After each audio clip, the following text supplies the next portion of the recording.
Құрметті де қадірменді қонақтар, біздің әулетімізде үлкен қуаныш. Құрметті ағайын туыс, нағашы жұрт, құда жекжат жиын бөлелер, бауырлар мен жора жолдас, дос құрбылар, сыныптастар мен көршілер.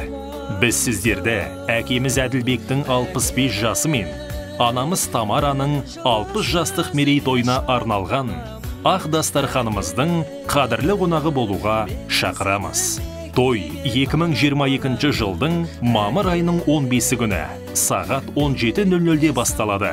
Мекен жайымыз Шымкент қаласы, Балқыбекова көшесі 5 бөлшек 6. Таскен холл салтанат сарайы.